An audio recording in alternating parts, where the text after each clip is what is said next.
दोस्त थे, अहमद, बिलाल और सदफ। तीनों को एडवेंचर का बहुत शौक था और उनका यूट्यूब चैनल था जिस पर वे अलग अलग चैलेंजेस करते थे। एक दिन बिलाल ने कहा, इस बार हम ऐसा चैलेंज करेंगे जो किसी ने आज तक नहीं किया।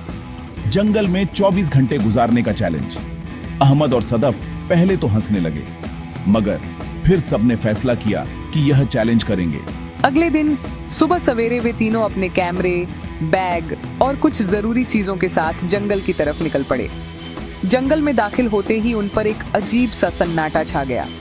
हर तरफ पेड़, पत्तों की आवाजें और परिंदों की चहचहाहट। शुरू में सबको मजा आ रहा था, लेकिन जल्द ही उन्हें एहसास हुआ कि यह आसान नहीं होगा। पहला मुद्दा था रहने की जगह का। बिलाल ने कहा, हमें रात के लिए कोई पनाह बनानी होगी, वरना जानवर आ सकते हैं। उन्होंने लकड़ियां, पत्ते और बेलें जमा की और मिलकर एक छोटी सी झोपड़ी बना ली। सबके हाथ जख्मी हो गए थे, मगर शाम तक झोपड़ी तैयार हो चुकी थी। शाम ढलते ही भूख लगने लगी। अब सवाल था खाने का। उनके पास कोई खाना नहीं था। अहमद ने कहा, नदी के पास चलते हैं, शायद मछली मिल जाए। तीनों नदी के किनारे गए। बांस की छड़ी और धागा इस्तेमाल करके बिलाल ने मछली पकड़ने की कोशिश की। काफी देर के बाद एक छोटी सी मछली फंस गई।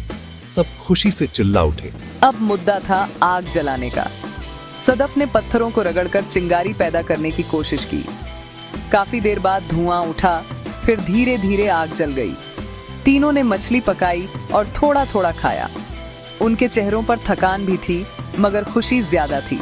रात गहरी होने लगी। जंगल की खामोशी में अजीब आवाजें आने लगी।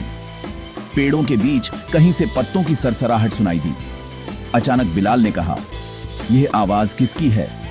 उन्होंने लाइट जलाई तो देखा एक छोटा सा सांप पेड़ के नीचे रेंग रहा था। सब फौरन पीछे हट गए। दिल तेजी से धड़कने लगा, मगर उन्होंने हौसला रखा और शांत रहने की कोशिश की। कुछ देर बाद वे झोपड़ी के अंदर बैठ गए। कहानियां सुनाते रहे ताकि डर कम हो जाए। रात धीरे धीरे गुजरती गई। कभी हवा तेज चलती, कभी दूर से जानवरों की आवाजें आती, लेकिन तीनों ने हिम्मत नहीं हारी।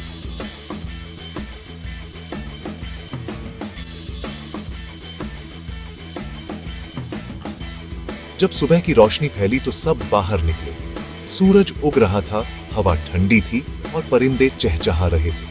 अहमद ने कहा, हमने यह कर दिखाया, जंगल में 24 घंटे बिना किसी सुविधा के। बिलाल मुस्कुराते हुए बोला, यह सबसे मुश्किल मगर सबसे जबरदस्त तजुर्बा था। सदफ ने कहा, हमने सीखा कि प्रकृति के साथ जीना आसान नहीं, मगर नामुमकिन भी नहीं। तीनों ने कैमरे के सामने आखिरी वीडियो रिकॉर्ड की, एक दूसरे को हाई फाइव दिया और जंगल से बाहर निकल गए। उनके चेहरों पर सिर्फ खुशी नहीं थी, बल्कि फख्र भी था, क्योंकि उन्होंने डर को जीत लिया था।